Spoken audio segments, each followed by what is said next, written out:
Ini mohon maaf Bapak Ibu, jangan terlalu semangat masalah Palestina. Jangan kebablasan. Ini ada cerita yang kita banyak nggak tahu. Kejadiannya di Masjidil Aqsa, tapi kemudian yang berperang Hamas dengan Israel. Ini dua hal yang berbeda. Ya, Hamas, tahu nggak Hamas siapa? Nggak tahu kan? Kita taunya Palestina. Ini kabar agak pahit saya kasih tahu.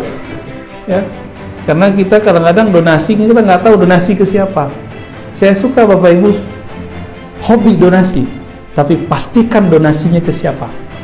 Karena saya pernah masuk ke Israel, itu kita masuk 7 kali diperiksa, nggak bisa bawa barang-barang. Maka pastikan kalau kita donasi ke lembaga yang diakui oleh pemerintah dan lewat jalur pemerintah, hanya itu satu-satunya jalur. Jadi tolong pengurus masjid jangan sampai harta-harta yang diberkahi Allah ini kemudian salah jalur. Dan itu sudah terjadi. Salah satu tokoh yang dihormati di Indonesia, ya, salah satu tokoh dakwah itu ngirim dana ke bukan Palestina, Israel Suriah. Yang nerima siapa? Kelompok teroris.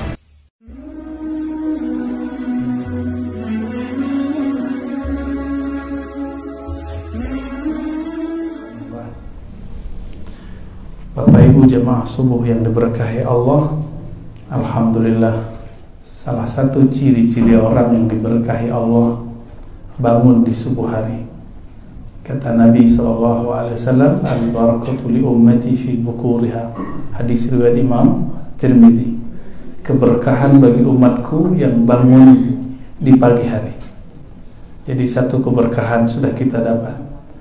Dan alhamdulillah tadi Bapak Ibu sudah bersedekah, dapat keberkahan kedua. Jadi setiap hari ada 2 malaikat diturunkan Allah ke bumi khusus mendoakan orang yang dermawan dan mendoakan orang yang tidak dermawan. Kata yang malaikat dermawan ini, ya Allah gantilah siapa yang memberi. Sedangkan yang satu lagi mengatakan, ya Allah habiskanlah siapa yang pelit.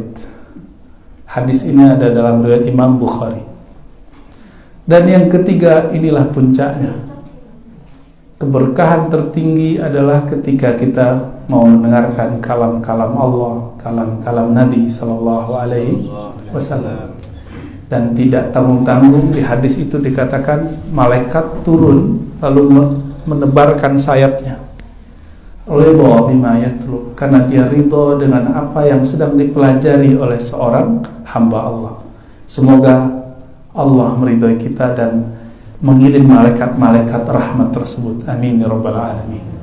Bahkan dalam hadis Imam Bukhari dan Muslim yang lain dikatakan, inna lillahi malaikatan sayyahin. Sesungguhnya Allah memiliki malaikat yang sayyah. Sayyah itu kalau bahasa awak ilmu dia tawafin, bertawaf, mutar. Tugasnya cuma satu, yaltamisuna majalis az-zikr, mencari majelis-majelis zikir, majelis-majelis ilmu.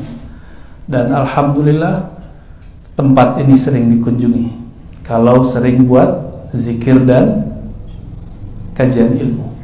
Alhamdulillah rabbil alamin. Inilah nikmat yang mesti kita syukuri pada pagi ini. Adapun kajian kita ini, saya tadi nanya ke Buya Bobi, Baba Samasi, ambo kasih pelogala tuangku Baba Samasi. Nanti silsilah zikirnya ketemu ke atas. Jadi boleh panggil beliau tuangku Baba Samasi. Jadi itu guru dari gurunya Imam Bahauddin Shah Naqsyabandi. Tapi beliau suka-suka buyalah. Kalau suka-suka ambo gawat kok. Ambo ingin berbicara tentang berguru bersanad. Berguru atau bersanad, bahasa Arabnya bersanad atau bersilsilah. Di dalam Al-Quran ada 2 ayat minimal yang menyebutkan fas'alu ahla dzikri in kuntum la ta'lamun. Fas'alu, bertanyalah, memintalah kepada siapa? Ahli zikr. Orang yang ahli zikir. Ahli zikir itu bisa artinya ahli ilmu, bisa berartinya ahli zikir beneran. Jadi betul-betul dia memang ahli zikir. Karena zikir itu berarti Quran, zikir juga berarti sunnah Nabi, zikir juga berarti mengingat Allah Subhanahu wa ta'ala. Maka tergantung ilmu apa yang mau diambil. Jika ilmunya berkaitan dengan Quran, ambillah ke ahli Quran. Jika ilmunya berkaitan dengan zikir, ambil dari ahli zikir. Dan itu perintahnya 2 kali, berarti wajib atau bukan? Jadi al-asru fil amri lil wujub. Pada dasarnya perintah itu wajib. Maka ini diulang 2 kali, berarti lebih wajib lagi. Maka para ulama kita dari kalangan sahabat-sahabat Nabi itu melakukan perjalanan dari luar kota Madinah sekedar bertemu Nabi sallallahu alaihi wasallam. Ada seorang Arab Badui datang ke masjid Nabi sekedar memberikan pertanyaan kepada Nabi, memperkuat apa yang dia dapat dari utusan Nabi. Wahai Muhammad, begitu, wahai Rasulullah, apakah begini perintahmu, apakah begini perintah? Cuma sekedar tabayun, cross check. Dan hadis itu sangat masyhur. Kemudian ada seorang sahabat namanya Abdullah ibn Unais, ya. Seingat saya namanya itu dalam Sahih Bukhari. Beliau setelah wafat Rasulullah didatangi oleh sahabat namanya Jabir bin Abdullah. Siapa nama sahabatnya? Jabir, sahabat yang masih muda. Jabir mencari nama Abdullah bin Hunayf ini sampai ke ujung negeri, tidak ada di Madinah. Ternyata dapat kabar dari orang yang baru pulang dari Mesir bahwa dia tinggal di Mesir. Di saat itu beberapa hadis yang penting hanya dihafal dan disaksikan oleh Abdullah bin Hunayf. Ibu ada apa tuh, Bu? Konsentrasi aja, Bu. Ya nanti aja tuh, makanannya nanti aja, kita belum lapar ya.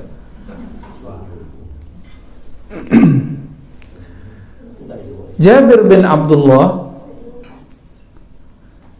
kemudian mencari, melacak, ini kira-kira ini Abdullah bin Hunayf ini, Abdullah bin Unais ini tinggal di mana.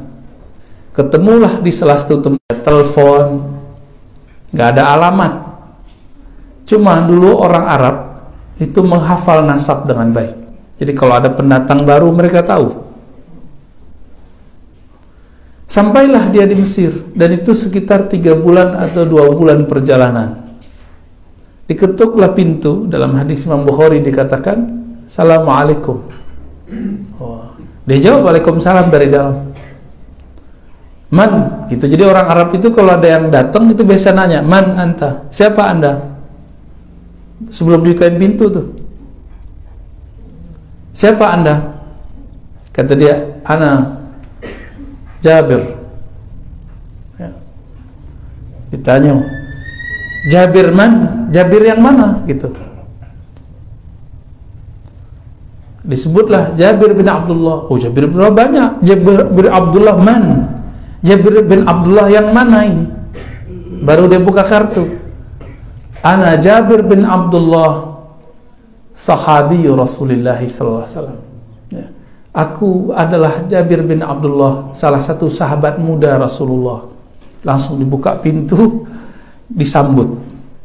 Ditanya beliau, wahai sahabat Rasulullah, apa gerangan engkau datang ke sini? Mau nikah, saya cariin. Mau dagang, saya modalin. Saya cariin tempat. Tapi beliau mengatakan, lah, aku datang ke sini hanya untuk mencari 1 hadis atau 2 hadis, 3 hadis yang pernah engkau hafal dari baginda Rasulullah sallallahu alaihi wasallam. Kira-kira kayak gitu masih ada nggak orang kayak gini, Pak? Hari ini menempuh 2 bulan perjalanan cuma ingin dapat beberapa hadis. Ada nggak orang begitu hari ini? Nggak ada. Kita datang jauh-jauh aja kadang dicuekin. Ya, serius. Kita datang jauh-jauh ke satu tempat mengajar hadis itu dicuekin banyak, Pak. Saya juga sering mengalami itu. Itu udah makanan tiap hari lah, udah biasa. Ya. Cuma kalau lagi majelis saya agak sensitif, Bu ya, mohon maaf ya. Jadi kalau lagi majelis ada yang berisik itu saya nggak nyaman, nggak bisa konsentrasi. Karena konsentrasi ngajar itu harus akal sama kolbu, itu agak susah. Kecuali kita cuma ngaji pakai akal, saya nggak perlu konsentrasi. Ya. Baik. Maka beliau kasihlah hadis-hadis yang dia dapat dari Nabi Sallallahu Alaihi Wasallam. Ya. Dulu ada seorang yang bernama Muhammad bin Idris yang kita sekarang kenal dengan Syafi'i. Beliau lahir tahun 150 Hijriah. Sekarang 1442 Hijriah. Lahir di Palestina, di Ramallah, yang sekarang baru gencatan senjata ya. Ini mohon maaf Bapak Ibu, jangan terlalu semangat masalah Palestina. Jangan kebablasan. Ini ada cerita yang kita banyak nggak tahu. Kejadiannya di Masjidil Aqsa, tapi kemudian yang berperang Hamas dengan Israel. Ini dua hal yang berbeda. Ya, Hamas, tahu nggak Hamas siapa? Nggak tahu kan? Kita taunya Palestina. Ini kabar agak pahit saya kasih tahu. Ya, karena kita kadang-kadang donasi kita nggak tahu donasi ke siapa. Saya suka Bapak Ibu hobi donasi, tapi pastikan donasinya ke siapa. Karena saya pernah masuk ke Israel, itu kita masuk 7 kali diperiksa, nggak bisa bawa barang-barang. Maka pastikan kalau kita donasi ke lembaga yang diakui oleh pemerintah dan lewat jalur pemerintah, hanya itu satu-satunya jalur. Jadi tolong pengurus masjid jangan sampai harta-harta yang diberkahi Allah ini kemudian salah jalur. Dan itu sudah terjadi. Salah satu tokoh yang dihormati di Indonesia, ya, salah satu tokoh dakwah itu ngirim dana ke bukan Palestina, Israel Suriah. Yang nerima siapa? Kelompok teroris. Terkenal, Pak. Itu karena beliau mungkin tidak tahu, nggak ditangkap. Kalau beliau sadar dan tahu, itu bisa diperkarakan masalah terorisme. Saya yakin mungkin beliau tidak tahu kali, mau bantu-bantu aja. Tapi yang nerima kelompok teroris. Ya kita berhusnuzon. Jadi di Suriah itu pertengkaran itu lebih dari 10 kelompok bersenjata. Nah, sampingnya Palestina. Ada satu kompleks, satu distrik jalan lah namanya Sheikh Jarrah. Itu nama kampung. Kampung Atua Jarrah, gitu-gitulah ya namanya. Itu tanah konflik. Ya seharusnya ya orang Palestina nganggap itu milik Palestina, orang Israel nganggap sudah beli. Tapi suratnya nggak tahu. Nah, ini masih simpang siur. Maka diusirlah kawan-kawan kita, sahabat-sahabat kita dari kampung Syekh Jarrah itu, dekat dari Masjidil Aqsa. Itu Masjidil Aqsa depannya yang jaga orang Israel, pintunya. Jadi Palestina itu nggak ada dalam peta mereka. Maka ada kelompok di Palestina yang kemudian membalas sikap Israel itu dengan cara yang sama, menghapus peta Israel dari kamus mereka. Kelompok ini disebut dengan Hamas. Hamas itu bukan di Yerusalem itu, tapi di daerah Gaza. Ya. Hamas itu dulu sempat berpolemik dengan presiden yang lama, Perdana Menteri presiden nyebutnya, Yasser Arafat, presiden ya. Ya. Ingat dulu Ibu, Yasser Arafat. Yasser Arafat ini ingin mencari titik temu yang menguntungkan bagi masyarakat Palestina. Dan menurut beliau setelah lama berjibaku dalam hal ini, jalurnya cuma damai. Tapi kelompok Hamas menolak. Karena bagi Hamas, siapapun yang berdamai dengan Israel berarti dia antek Israel. Nah, ini logikanya sudah nggak nyambung. Jadi kita pro simpati dengan masyarakat Palestina bukan berarti kita pro dengan sikap-sikap yang dilakukan oleh Hamas. Hamas kemudian sampai hari ini menganggap siapapun Muslim Palestina yang ingin damai dengan Israel itu antek Israel dan boleh dibunuh. Nah, itu masalahnya. Pahit nggak kalau udah tahu? Kalau udah mengerti begini, kita jadi bingung mau donasi. Udah pernah ke Palestina, Pak? Ya? Rencana. Udah nggak bisa, Pak. Udah nggak bisa. Nunggu perang akhir zaman dulu kali. Kita haji umroh juga belum tahu bisa lagi. Ya. Udah begini masanya, udah nggak tahu lagi. Dan emang sudah sunnatullah. Hanya sekali berhasil masa Salahuddin Al-Ayyubi, itu Al-Quds berhasil diselamatkan. Tapi setelah itu sudah takdir Allah bahwa Al-Quds hanya akan dibebaskan oleh Sayyidina Al-Imam Al-Mahdi. Hanya imam akhir zaman. Dan yang paling mengejutkan apa? Di Israel sendiri itu ada 3 kelompok yang berbeda. Yang orang Yahudinya bukan Muslim. Ada kelompok namanya Al-Yahud Al-Usuli, Yahudi kolot gitu. Yahudi kolot itu jenggotnya 3 kali lipat Buya, Bobi, Baba, Samasi. Masya Allah, ngalah-ngalahin jenggot jemaah tabligh dan salafi. Ya, nggak ada apa-apanya jenggot mereka. Nah, itulah kira-kira gambaran kalau Nabi Harun waktu dipegang jenggotnya oleh Nabi Musa. Jadi jenggotnya mirip kayak Nabi Harun dulu, panjang jenggotnya. Di kelompok nggak boleh pakai handphone, nggak boleh ada TV. Kolot, ya. Disebut bahasa Arabnya Al-Yahud Al-Usuli, Yahudi asli, Yahudi usul, ortodok. Mereka anti dengan perperangan yang dilakukan oleh kelompok yang ketiga yang mau kita sebut dengan Hamas. Jadi mereka anti dua-dua itu. Kelompok kedua, kelompok nasionalis, Syabi, Al-Watani, ya. Masyarakat biasa, masyarakat sipil. Itu Yahudi itu dia bingung dengan pertengkaran itu. Mereka juga pengen damai, dan kita lihat mereka demo setiap hari, setiap minggu. Ya, kalau 2 kelompok pertama dan kedua. Tapi yang paling bahaya kelompok yang ketiga, Zionis. Inilah yang disebut bahasa Arabnya Sahyuniyah. Sahyuniyah. Inilah yang menguasai Yerusalem. Mereka lah yang bunuh-bunuh saudara kita di sana.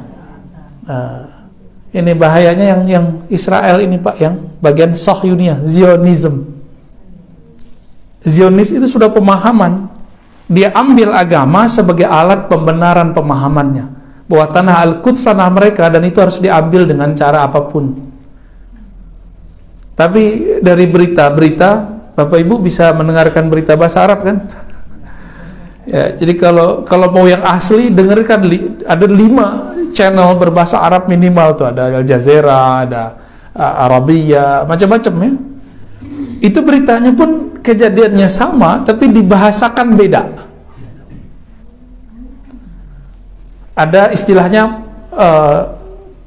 perang Palestina Israel, umum kan? Ada perang orang Islam Israel, beda nggak?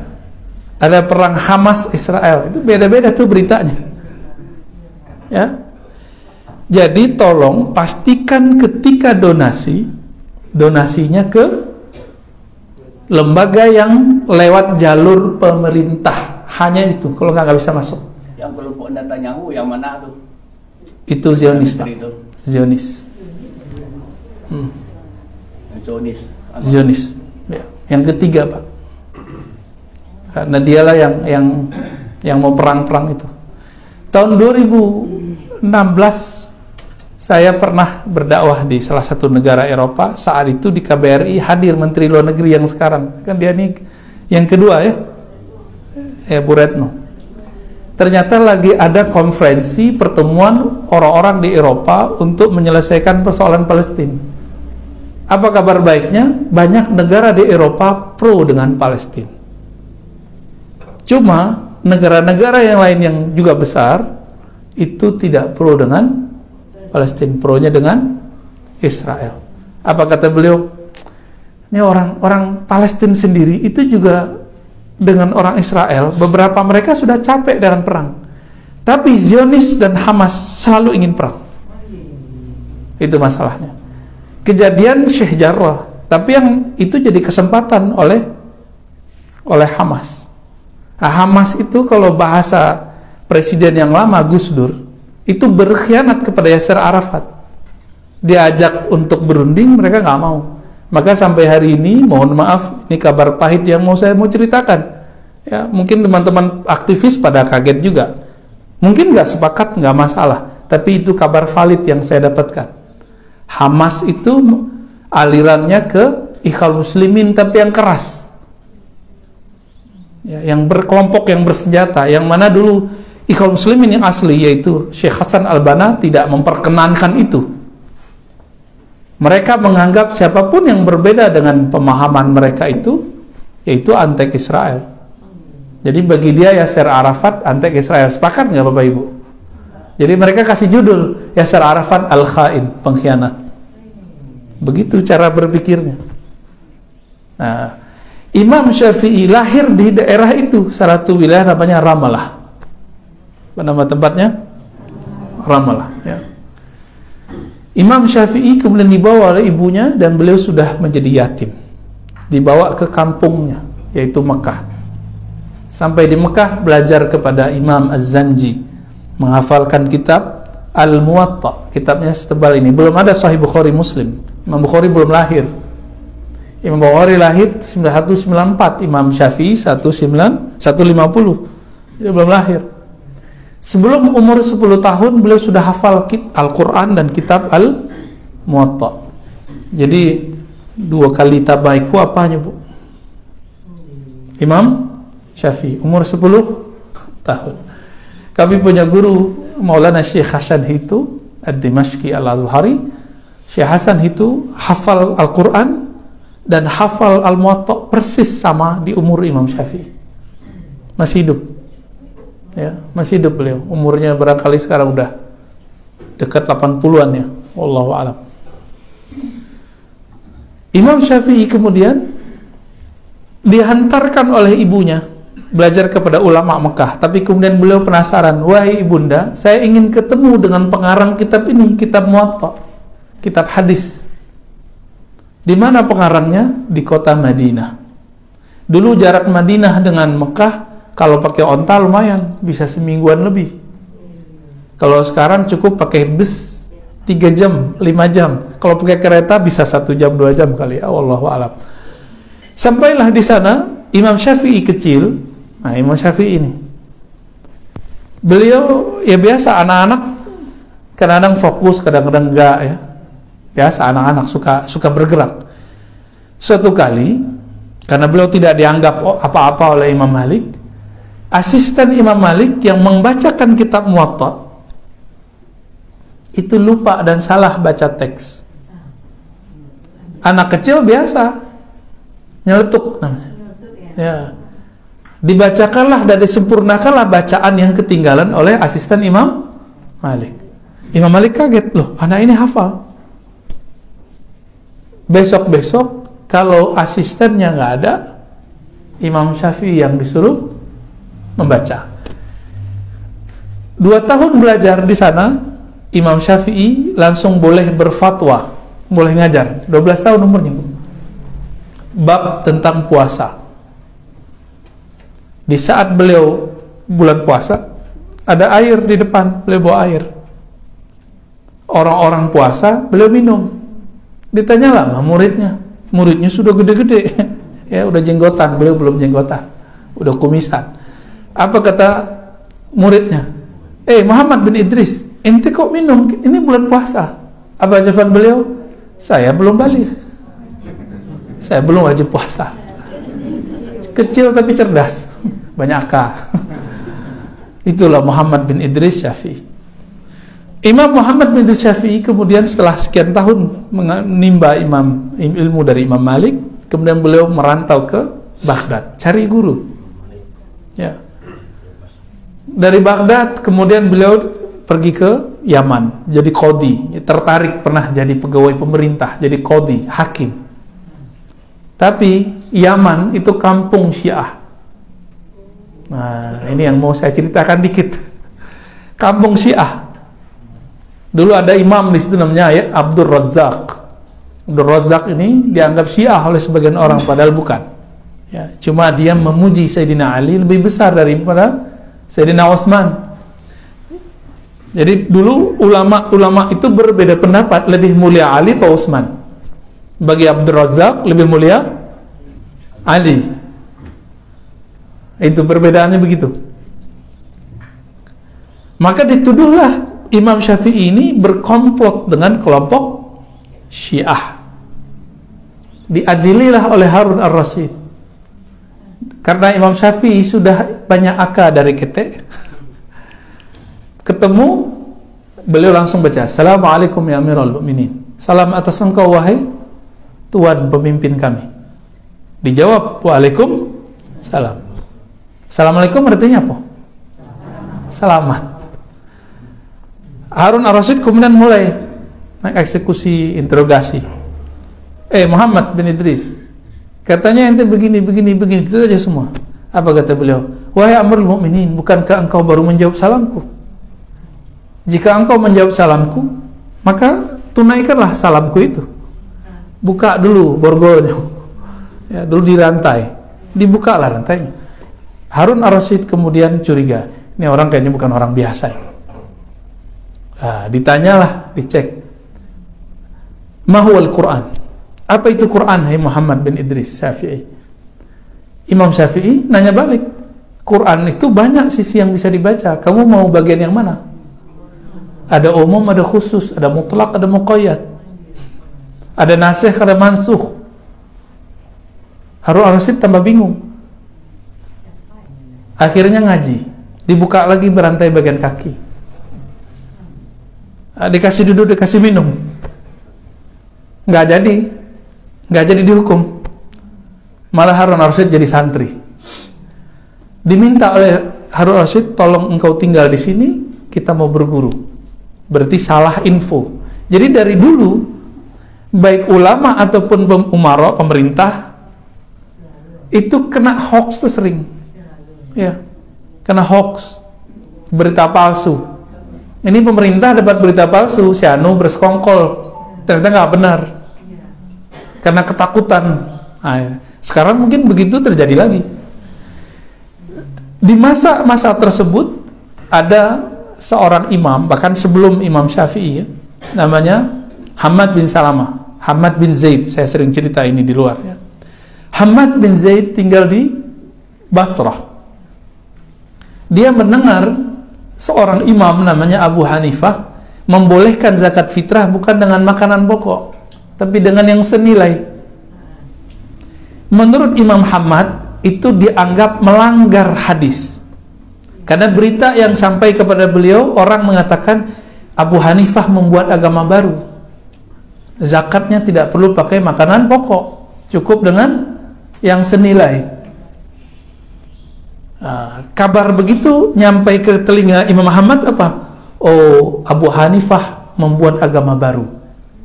Ini beda nggak? Kejadiannya beliau membolehkan dengan yang senilai dengan beras atau gandum atau kurma, bukan buat agama baru.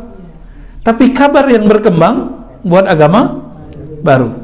Itu selevel ulama Imam Hamad bin Zaid bisa kena.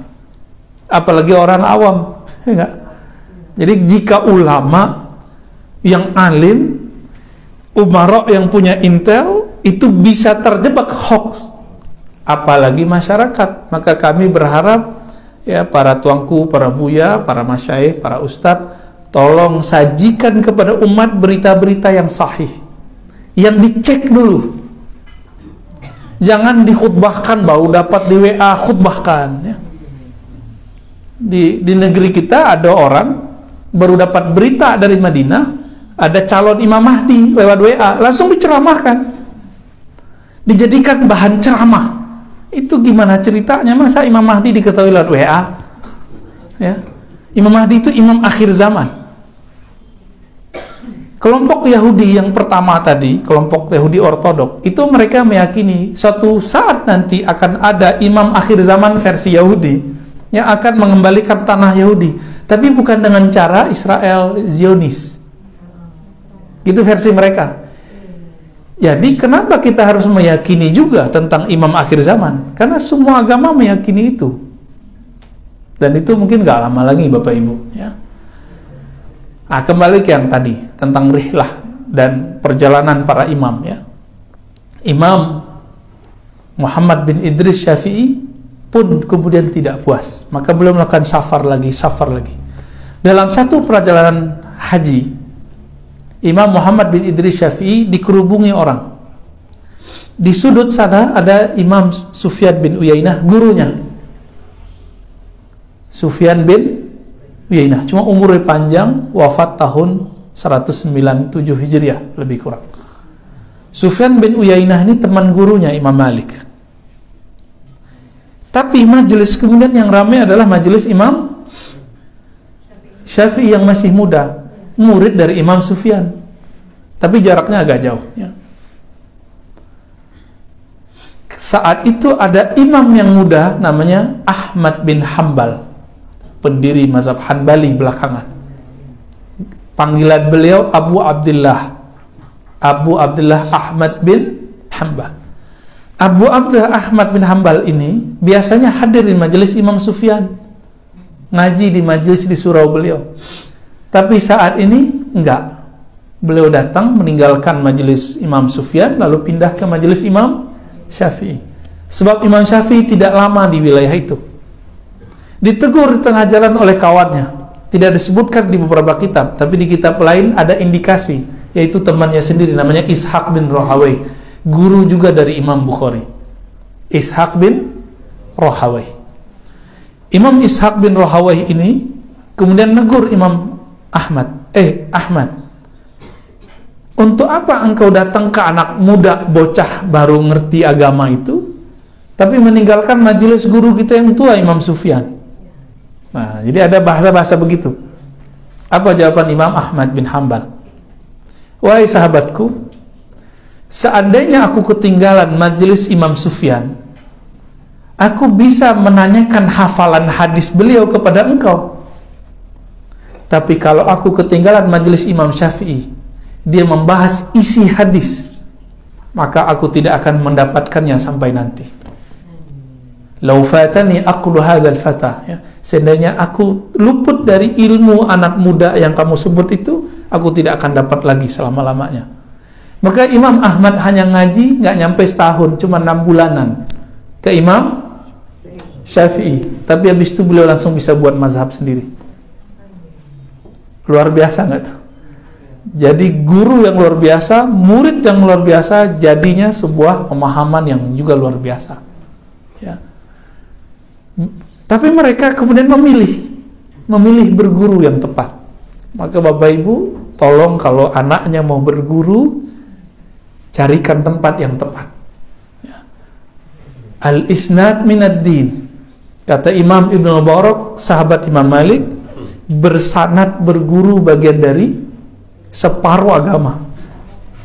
Jadi kenapa hari ini rusak cara beragama kita? Bahkan di negeri kita, Minangkabau, itu terjadi kemerosotan. Kita orang-orang yang masih bernostalgia dengan masa-masa lalu. Ya mohon maaf ya Bapak Ibu, ya. Benar nggak? Nostalgia. Oh dulu ada Syekh Sulaiman Rasuli. Iya dulu. Dulu ada Syekh Jamil Jauh. Siapa muridnya Syekh Mudawali tadi? Abu Syamah, ya. Syekh Abu Syamah. Tahu Ibu Abu Syamah, Bu? Nggak dengar ya? Yang punya madrasah di sini dulu, ya? Nggak ngerti ya sebagian besar ya? Bapak ada yang tahu ya? Alhamdulillah. Alhamdulillah, berarti ya tahu Pak ya? Darussalam. Oh kalau Darussalam biasanya jalur-jalur Aceh itu ya? Aceh. Tapi beliau belajar juga ke Syekh Jamil Jauh, guru dari guru yang di Aceh itu, Syekh Mudawali namanya, ya. Kita bernostalgia dengan itu. Dulu ada Haji Rasul ayah Buya Hamka. Ya. Itu pengajian semua dengan Syekh Jamil Jauh. Ini nih, saya kasih nama nih orangnya. Syekh Abdul Karim Amrullah atau Haji Rasul itu ngaji sama-sama dengan Syekh Jamil Jauh. Ngaji sama-sama dengan Syekh Sulaiman Rasuli, Syekh Abdul Wahid Salihi dari Payakumbuh, Syekh Abdullah Ahmad di Padang, ya. Termasuk Syekh Khatib Ali dari Solo Selatan. Itu mereka ngaji dulu ke Mekah Madinah. Pulang-pulang terjadilah kebangkitan Islam di negeri kita. Muncullah dua corak. Guru mereka sama, tapi corak pergerakannya beda. Satu kelompok kaum muda, satu kaum tua. Kaum tua, kaum muda. Ternyata itu terjadi juga sampai ke Palembang. Di Palembang ada buku ditulis oleh orang Belanda, kaum tua, kaum muda. Persis sama. Jambi sama, Riau sama, kaum tua, kaum muda. Kita cek ke atas, gurunya sama. Di Jawa juga sama. Syekh Hashim Asy'ari, Hadratus Syekh, mendirikan kaum tua itu NU. Kaum muda, karena di negeri yang ada keraton, kerajaan, orang nggak bisa baca kitab, nggak mungkin ngaji kitab kuning. Maka Syekh Ahmad Dahlan, dulu namanya Muhammad Darwish, berguru kepada mursyid Thariqah Syaziliyah di Semarang, Syekh Saleh Semarang. Ya.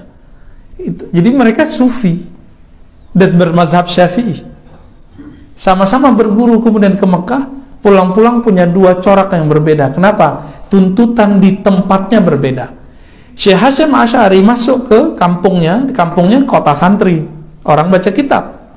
Di sana orang nggak nanya dalil, kitabnya mana gitu. Kalau sudah baca kitab, cara baca yang benar gimana? Kalau masuk ke Jogja, itu ada kaumannya Syekh Ahmad Dahlan, itu orang nggak nanya kitabnya mana, dalilnya mana. Orang nggak bisa baca kitab. Maka beliau buatlah kelompok namanya Muhammadiyah. Itu awalnya sama ya, subuhnya berkunut, tarawihnya 23 rakaat, ya. Bismillahnya dijaharkan. Dulu mereka sama, tapi kemudian Muhammadiyah agak sedikit berkembang, berubah, dan ilmunya Muhammadiyah itu banyak diambil oleh pedagang-pedagang yang malin dari negeri kita, diambil, dikembangkan, dibawa ke sini, termasuk oleh Syekh Abdul Karim Amrullah. Murid-muridnya buat pusat semacam cabang lah ya, Muhammadiyah di Padang Panjang. Betul, beliau mana tuh, Sultan Mansur. Terjadilah perkembangan sampai sekarang, seakan-akan kaum tua, kaum muda itu cekcok, padahal enggak. Mereka aslinya ke atas biasa-biasa aja. Dalam salah satu kisah yang kita dapatkan dan kisahnya sahih, Syekh Sulaiman Rasuli, kaum tua itu sudah berdamai islah baik-baik dengan Syekh Abdul Karim Amrullah. Jadi mereka ketika sudah mulai sepuh, mulai tua, itu kemudian sadar, kita ini dulu masa muda. Mereka ini sama-sama umurannya, ya, tapi disebut tua dan muda. Sama-sama merasa pengen bener. Kami kemudian meneliti dengan sejarawan muda dari kampung kita juga, ya, dari Sumatera Barat, Angku Mudo Khalis Apriya Putra. Itu kami datang ke Perpus Nasional mencari buku-buku Syekh Abdul Karim Amrullah. Ternyata beliau sangat Syafi'i sekali, ya. Jadi yang membawa Muhammadiyah ke sini itu sangat Syafi'iyah sekali. Bukunya Suluh Bendang dalam Negari kalau nggak salah, ya, itu tulisan Arab Jawi, Arab Melayu. Itu isinya dari kitab Yanatul Talibin, dari kitab Fathul Mu'id, dari Matan Zubat. Beliau kemudian mengkritisi praktek yang pernah ada di Muhammadiyah dulu. Dulu ada praktek di Muhammadiyah, kelompok ibu-ibu Aisyah, namanya Aisyah ya, Aisyah tampil di podium di depan laki-laki. Di zaman itu aib, karena beliau berguru ke ulama Mekah dan dianggap aib, dikritik. Tapi di kalangan kaum tua itu dibolehkan. Jadi kaum tua, kaum muda itu bukan masalah modern tidak modern, itu masalah sikap mengambil fatwa. Ya.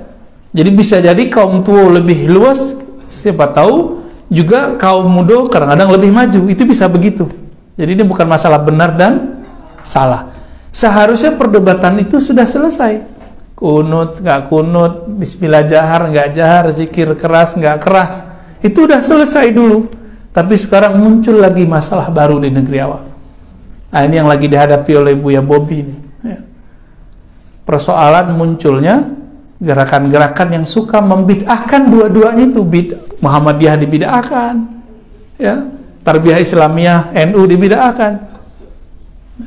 Tahulah kelompoknya, ya. Ya, yang udah paham lah, yang enggak tanya nanti ke Buya. Jadi mana yang benar? Waduh, pertanyaannya mana yang benar, Pak? Yang imamnya pahamnya begini-begini, ini paham, ini kan paham kan? Yang benar kan cuma Allah, Pak. Yang benarnya lah yang kita cari. Yang benar kan cuma Allah. Ya, ini kata benar nih hati-hati loh, Pak. Dalam Al-Quran kebenaran itu bahasa Arabnya al-haq. Al-haqqu min rabbika fala takunanna minal mumtari. Al-haq itu dari Allah. Maka kamu jangan ragu. Mohon maaf Bapak-bapak yang di belakang ya, kamu tidak bisa muter-muter. Al-haq itu al-haq yang mana? Al-haq yang mutlak dari Allah. Itu yang disebut kebenaran suci. Al-Quran suci nak? Oke. Bapak Ibu baca buku terjemahan Quran atau baca kitab? Ambo baca kitab.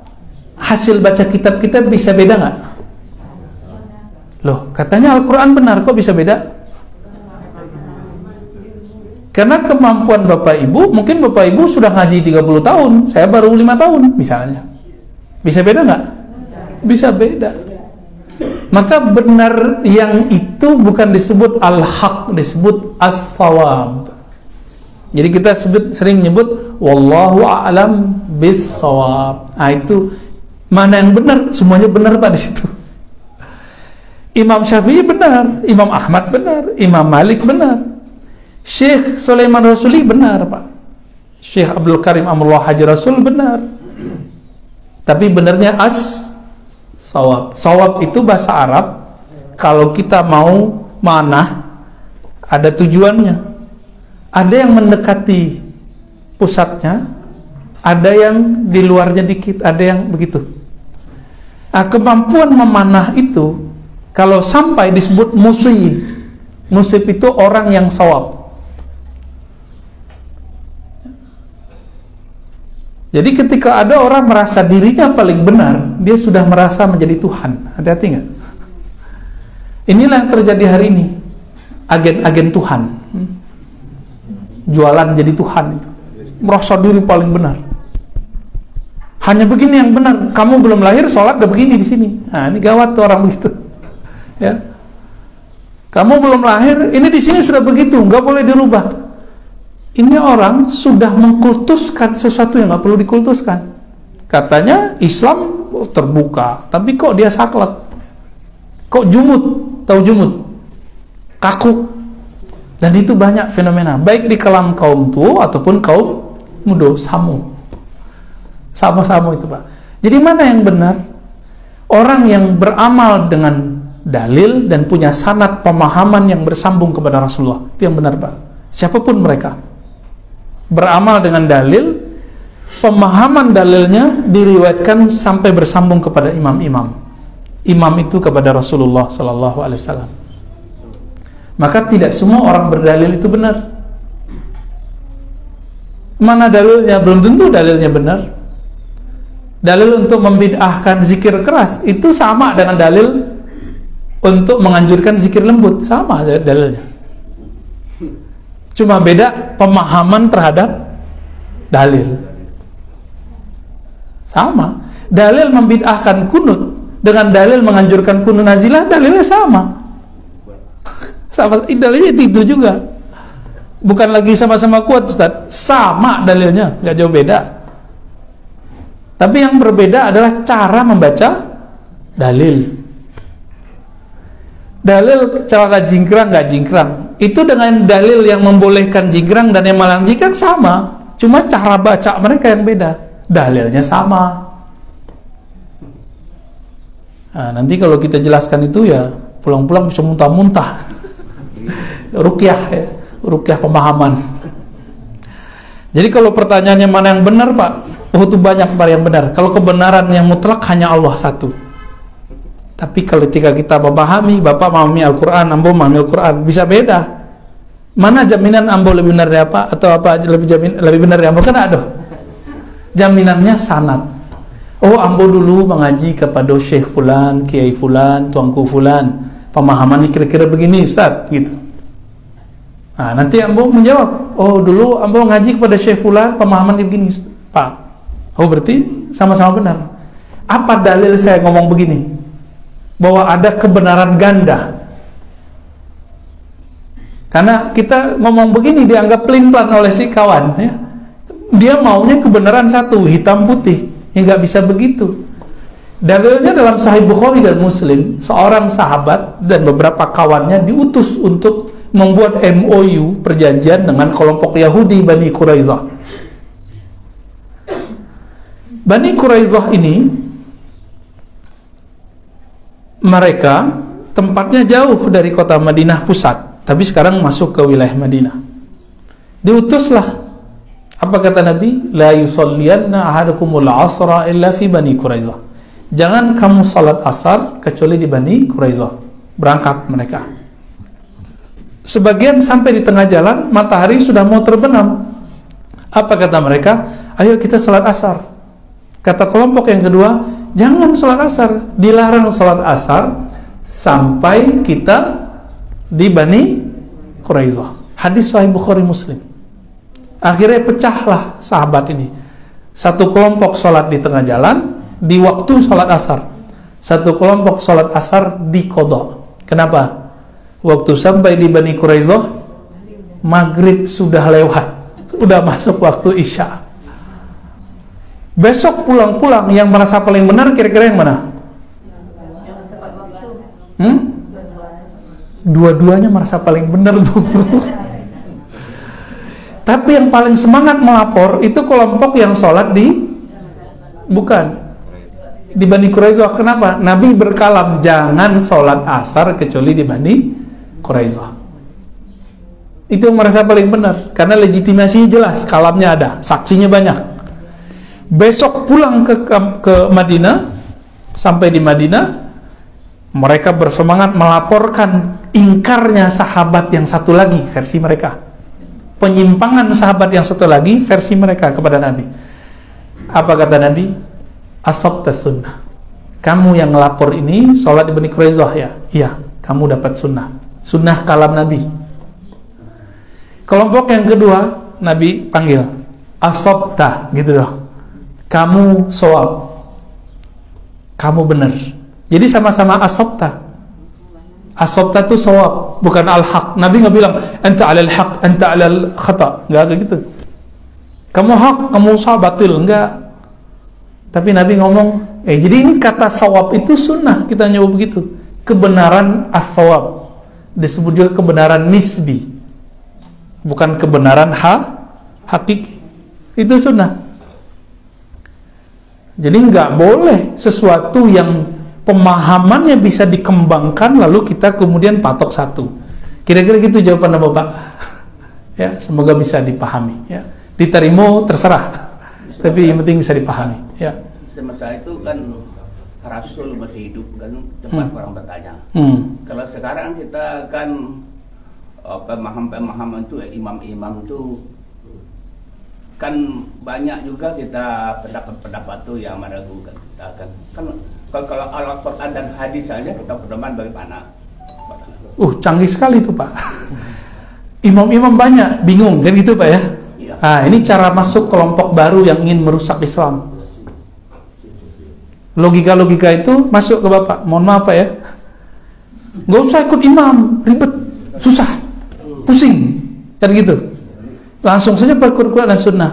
Ambo tanya, Quran itu sampai ke Bapak Ibu pakai imam nggak? Atau lewat hantu?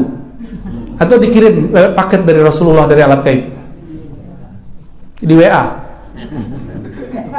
bisa nggak? Sementara Jibril.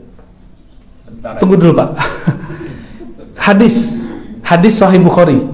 Imam Bukhari itu ketemu Nabi nggak Pak? Imam Bukhari lahir tadi tahun 194. Beliau untuk dapat hadis Nabi harus berguru ke 1.700 orang. Harus pusing dulu beliau Pak. Masa kita nggak mau pusing? Kalau emang Bapak nggak mau pusing, ikut mazhab. Cukup satu mazhab. Kalau kami enggak, kami bisa setiap hari itu pindah-pindah mazhab Bapak Ibu. Ini rahasia yang jarang saya ceritain ini. Saya tiap hari pindah-pindah mazhab dan itu boleh. Karena saya tahu dalilnya. Dan itu yang dikatakan oleh Syekh Ahmad Khatib Al-Minangkabawi. Tapi manhaj saya masih manhaj Imam Syafi'i. Itu. Pindah-pindah kaul aja, kaulnya pindah. Kalam-kalamnya kita ambil, kadang yang ini, kadang yang itu. Cuma itu untuk diri saya sendiri, saya nggak boleh ajarkan ke orang lain. Ya, bisa pecah nanti di masjid. Ya. Jadi imam yang kita anggap langsung saja ke Quran dan Sunnah. Loh, yang mengajarkan Sunnah, yang punya kitab Sunnah itu berguru Pak, dan dia berguru kepada imam-imam mazhab. Terus kita mengatakan nggak usah ikut imam. Itu pengkhianatan kepada Imam Bukhari bukan? Nah, inilah yang terjadi di banyak kelompok hari ini. Jadi banyak kelompok hari ini anggap langsung saja ke Quran dan Sunnah. Lah Qurannya lewat imam kok. Quran itu ada sanadnya nggak? Ada sanadnya. Ada silsilah gurunya Kak Teh. Kalau nggak sampai kalau. Itulah yang disebut dengan qiraat. Maka qiraat ada 7 yang masyhur, mutawatir. Yang dipakai di negeri kita dan di Mekah sekarang itu namanya qiraat Asim riwayat Imam Hafaz. Ya.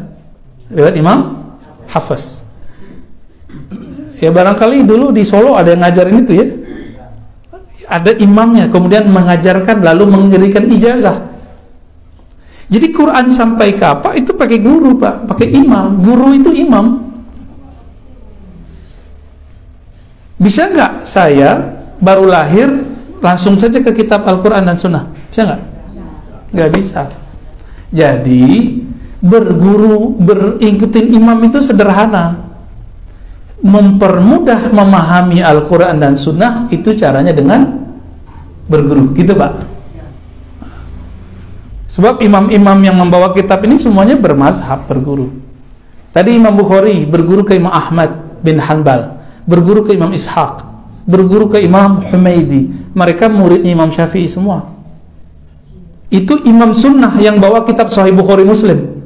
Nanti baca cek kitab Sahih Bukhari Muslim, benar gak namanya Muhammad bin Ismail Al-Bukhari, wafat tahun 256 Hijriah. Beliau berguru ketiga imam yang tadi. Kalau dikumpulkan semua gurunya ada 1.700. Jadi kalau ada orang berkalam hari ini di luar sana, ya saya menganggap kalam yang Bapak dapat tadi dari luar ya, bukan dari Bapak sendiri. Itu kalam karena tidak mengerti persoalan sunnah yang sebenarnya, bahwa belajar hadis itu wajib berguru. Belajar sunnah. Satu huruf kita baca dulu pakai guru nggak? Abatasa pakai guru nggak? Itu cara baca, itu ada mazhabnya juga Bapak Ibu, ada imamnya. Ada Imam Jazari dalam qiraat, ada Imam Syatibi. Imam Jazari nanti punya riwayat-riwayat ke bawah murid-murid. Cara bacanya ntar beda-beda juga. Kalau kita nggak lewat imam, lalu lewat siapa? Lewat diri kita. Ya. Kalau bisa silakan Bapak Ibu. Ambo kalau bisa dari wahyu dan wahyu Islam bukan. Tapi kita nggak sanggup itu. Maka untuk terhubung kepada Rasulullah itulah jaminan. Yang paling gampang ikut mazhab. Jadi mazhab itu bukan untuk menyusahkan Bapak Ibu sebenarnya. Mazhab itu mempermudah. Ya. Bisa diulang? Jadi mazhab bukan mempersulit tapi mempermudah. Kok pakai mazhab? Mazhab itu buatan imam, bukan. Imam itu cuma mengumpulkan pemahaman dari hadis Nabi supaya umat setelah beliau mudah memahami. Jadi ikut mazhab ya ikut Nabi sama. Kalau nggak suka ya buat mazhab baru boleh. Cuma masalah diterima nggak terimanya masalah nanti. Ya, Ya, ada yang lain? Apa cukup? Boleh tanya, Ustaz? Fadhal. Yang pertama ini masalah akidah, Ustaz. Masalah akidah. Kemarin kan kita lihat Tengku Zulkarnain meninggal, Ustaz. Nah, jadi banyak dari kawan-kawan ini kan yang mencaci lah masalah akidah, Ustaz. Yang ada video tersebar nyanyian beliau masalah Allah tidak bertempat dan sebagainya. Kemudian untuk orang yang membahas itu kan sampai mengkufurkan, ada orang yang mengkufurkan misalkan akidah Asy'ari. Nah, terus bagaimana nasib kita yang belum pernah bertanya tentang itu, hanya mengimani Allah itu ada? Iya. Nah, jadi akhirnya apakah memang nanti kita itu akan ditanya gitu, kamu misalnya masalah istiwa gitu. Kan sekarang kan ada dua pemahaman lah yang kita tahu gitu kan, istiwa segala macam itu udah sebagai kunci bahwasanya manhajnya apa gitu. Kalau sekarang Allah di atas aras, padahal itu sepakat akidah Asy'ari adalah akidah Ahlussunnah wal Jamaah gitu. Tapi yang Ustaz bilang tadi, ada sekarang orang ini cepat sekali mereka sanad gurunya tidak jelas, al-isnad minad din. Itu yang pertama. Yang kedua, yang ini Anda nggak tahu apakah ini hadis atau qaul ulama yang inna hadzal ilm din. Nah, itu bagaimana mensikapinya gitu? Bagaimana mensikapinya? Ambillah ilmu itu dari aman ta'khudhu dinakum itu ya, Ustaz ya. Fansuru aman ta'khudhu dinakum. Ya. Nah, jadi yang masalah akidah tadi yang pertama, apakah itu memang harus kita pelajari gitu? Kita ini berakidah apa, misalkan nanti akidah Asy'ari atau, soalnya itu udah sampai mengkufur-kufurkan. Kalau kita lihat, masa ada seorang muslim yang meninggal tapi masih juga dicaci. Nah, masalah tidak boleh berguru ini, kamu hanya boleh berguru dengan ustaz-ustaz ini saja, ini udah ada rekomendasinya ini.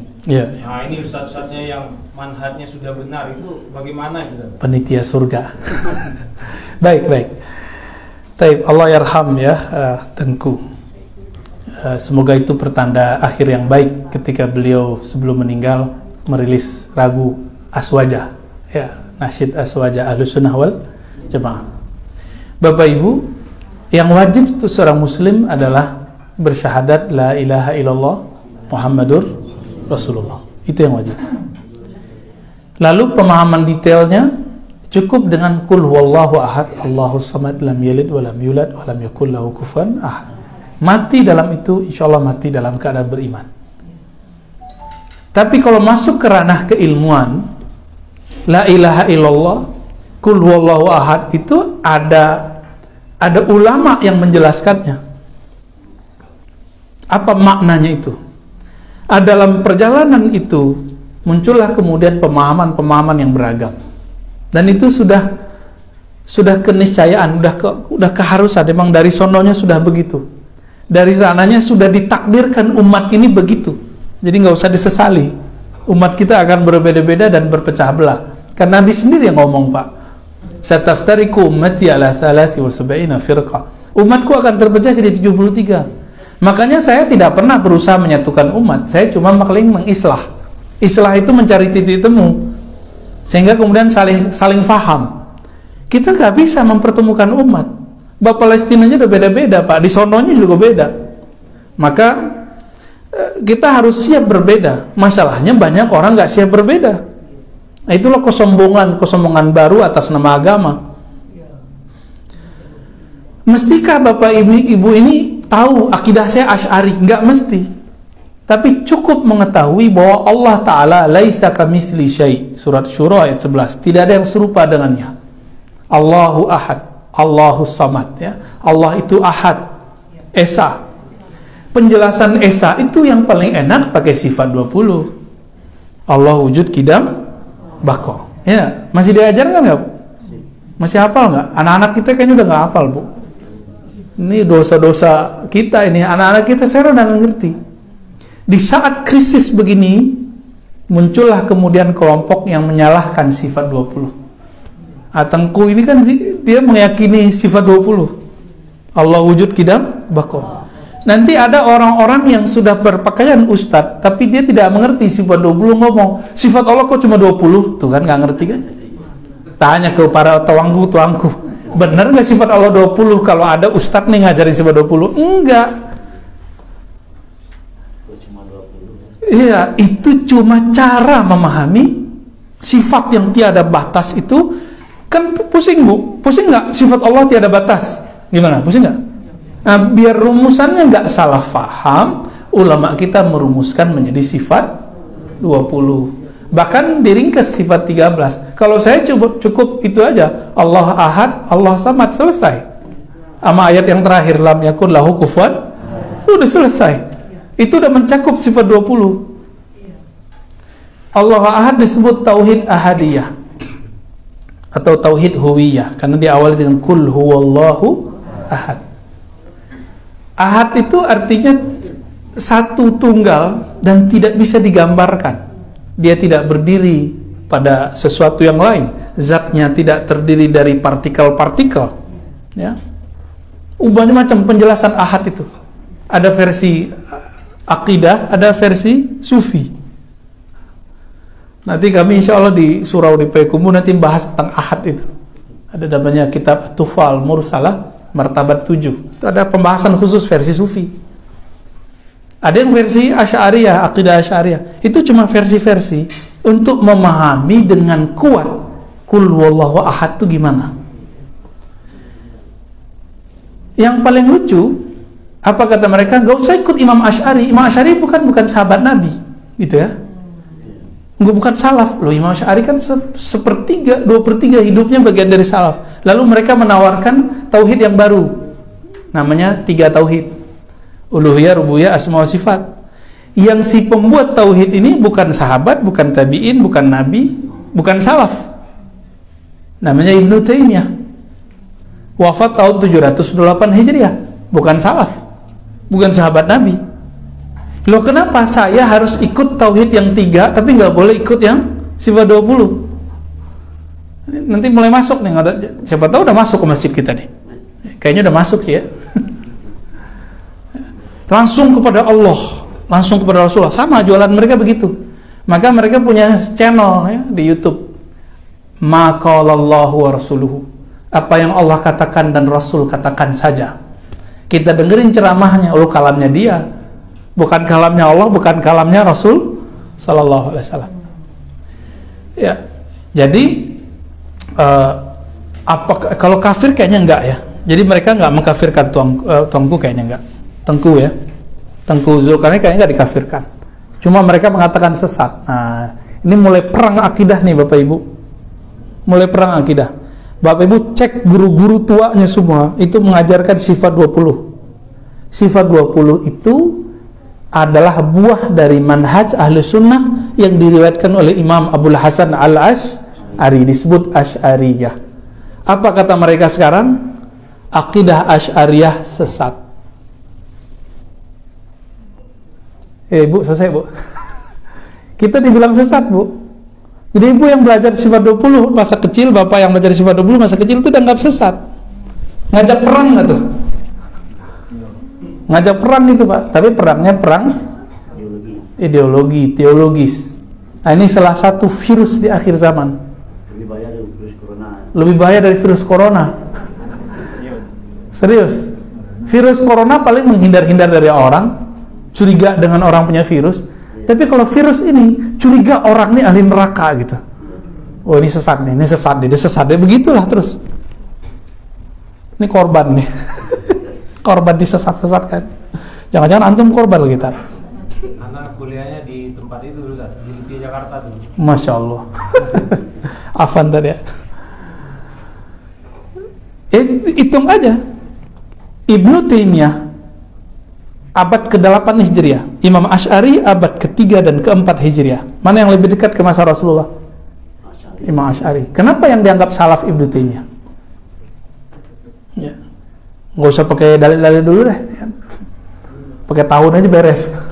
Ya, Imam Asy'ari wafat tahun 324 Hijriah, lahir sekitar tahun 250-an, 25 atau 60. Lebih duluan beliau.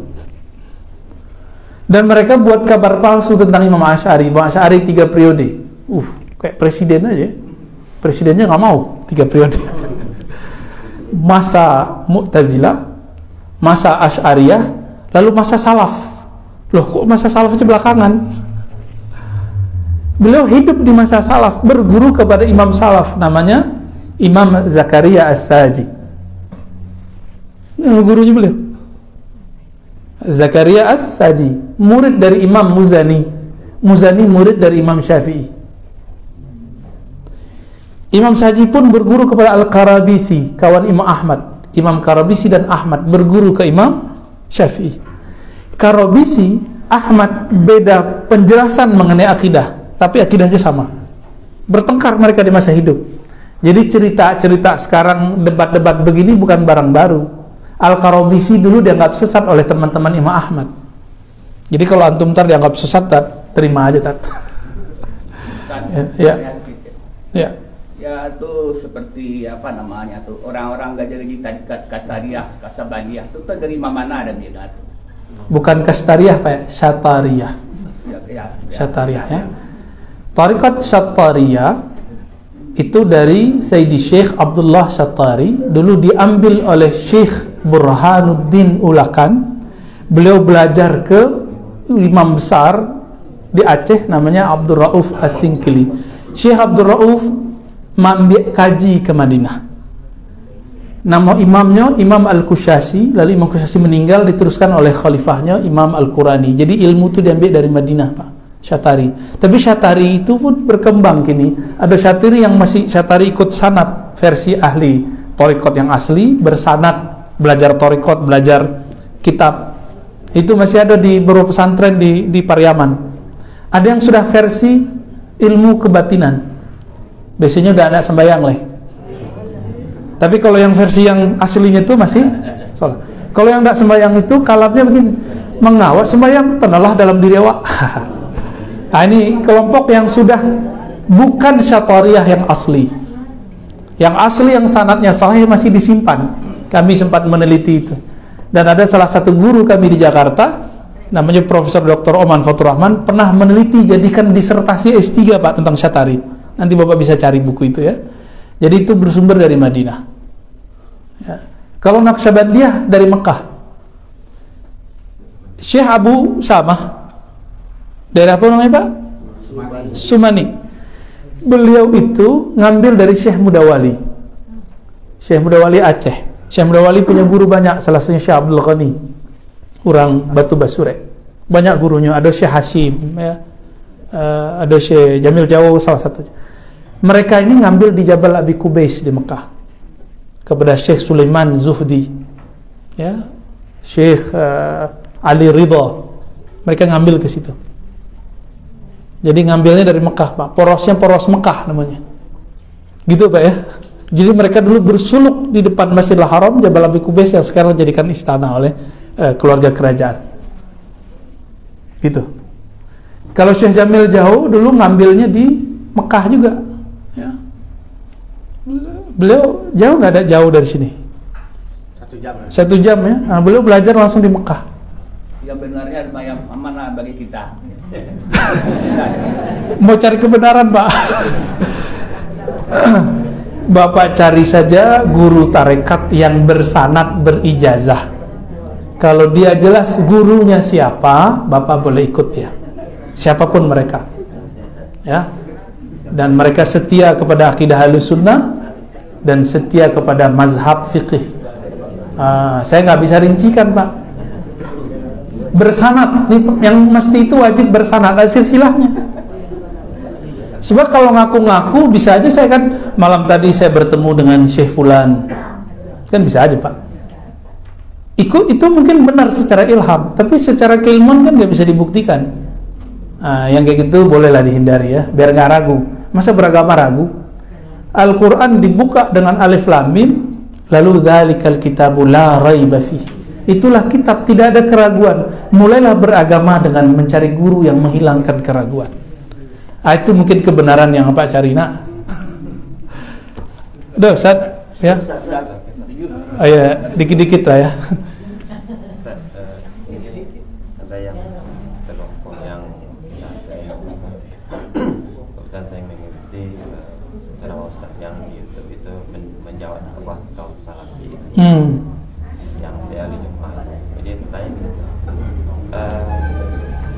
kenapa pemahaman mereka itu seperti ini kalau tidak semangat, boleh kan? Kenapa sampai terkungkung seperti itu? Karena informasi banyak, atau memang ada doktrin yang tidak boleh subhan, tidak boleh tidak boleh.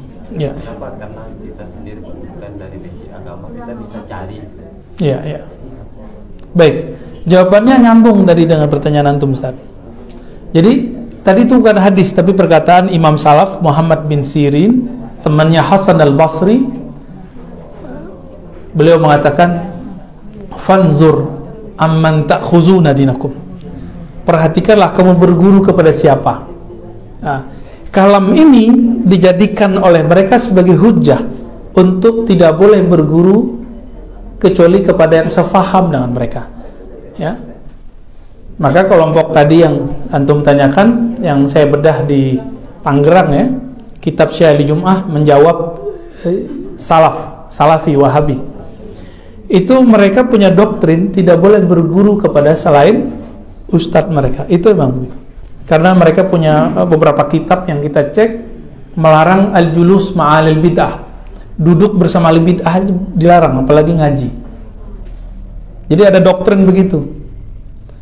Mereka ambil dari sikap Imam Ahmad, sikap Imam Salaf, tetapi konteksnya sudah berbeda. Dulu imam-imam itu tidak mau bermajelis dengan kelompok namanya Qadariyah yang menolak takdir.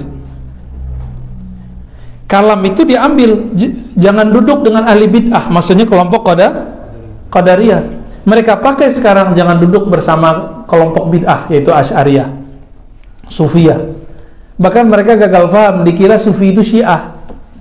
Syiah mana ada Sufi? Gak ada Sufi di Syiah. Syiah itu ajarannya irfani, namanya filsafat ketuhanan, ya, falsafah ilahiyah. Kalau di tasawuf itu masuknya ke ahlus sunnah wal jamaah. Jadi memang mereka mendoktrin itu, nggak bisa di ini. Memang mereka doktrin begitu, dan teksnya sudah banyak. Termasuk pimpinan-pimpinan yang sekarang itu nulis di buku-buku mereka begitu. Kalau ada jamaahnya bilang nggak ada, itu dia nggak ngerti gurunya berarti. Memang doktrinnya. Ya. Hati-hati aja ya.